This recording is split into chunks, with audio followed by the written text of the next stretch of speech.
नमस्कार दर्शक बंधु बर्तमान देखंतु कालिया योजना को नहीं गोटे बहुत बड़ अपडेट सामना को आछि जहाँकि पुणी थे आपने कालिया योजना अधीन टंका पाइपर ए नहीं न्यूज में अपडेट आसीगलानी जहाँकि आपने ये स्क्रीन माध्यम देखिपारे ओडिया चाषी भाई को मिल डबल बेनिफिट एकाश खातक आसो 4000 टंका तेज आपने ये न्यूज देखिकी जानीपारे ओडिया चाषी भाई को एथर डबल लाभ मिलवाक जाऊँगी जहाँकि एथर से 4000 टंका पाइबाक जाउछन्ति तेबे केउं चाषी भाई मैंने एथर 4000 टंका पाइबाक जाउछन्ति एवं किपरि पाइपारिबे एई वीडियो माध्यम पूरा डिटेल जानीपारिबे से भिडियोटी को शेष पर्यंत देखंतु ता पूर्व वीडियो को गोटे लाइक कर दिंतु एवं जो मैंने चैनल को नुआ आसथिबे चैनल को सब्सक्राइब करी पाखर थिबा बेल आइकन को क्लिक करके ऑल नोटिफिकेशन ऑन कर दिंतु।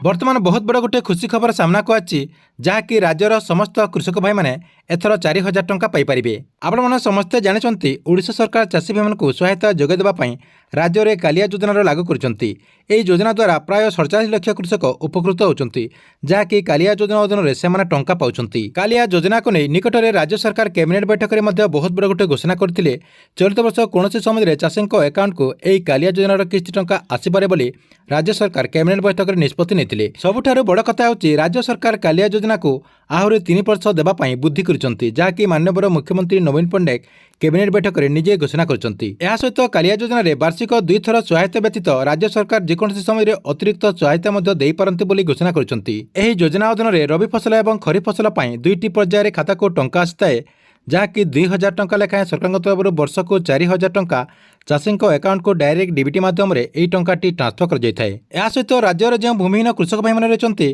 कृषक परिवार जीविका उपार्जन करने एवं आनुषंगिक कृषि कार्य करने सरकार तरफ से 12,500 टंका वर्ष को दि जाउछि। सबुठारु बड़ कथा होछि ओडिशा जो कृषक भाई मैंने रही से जदि पीएम किसान योजना अधीन लाभ पाउछन्ति से खूब शीघ्र पीएम किसान योजना अधीन 2000 टंका पाइबाक जाउछन्ति जहाँकि केंद्र सरकार तरफ से अकाउंट को डायरेक्ट डीबीटी माध्यम यही टंकाटी ट्रांसफर होगा जाउछि जहाँफल पीएम किसान योजनार 2000 टंका एवं कालिया योजना अधीन 2000 टंका जहाँकि ओडिशार चाषी मैंने एथर 4000 टंका पाइबाक जाउछन्ति। एहा सहित कहुछि जे एही टंकाटी सेमानकर आधार सह संयोग थिबा बैंक अकाउंट रे ट्रांसफर करा जिवो किंतु जदि सेमाने निजर इकेआसी प्रोसेसिंग को संपूर्ण करनथिबे तेबे एही टंकाटी जहाँकि आपनकर एही 2 योजना टंका सेमाने पाई परिबे नाही। अवश्य पीएम किसान योजनार 17तम किस्ती एवं कालिया योजना अधीन जो परवर्ती किस्ती बाबद को कौन सरकार तरफ ऑफिशियली तारीख घोषणा करा जाय नाही किंतु कहुछि जे निर्वाचन शेष हो गला परे पीएम किसान योजना अधीन जो 17तम किस्तीर टंका रही से 17तम किस्ती टंका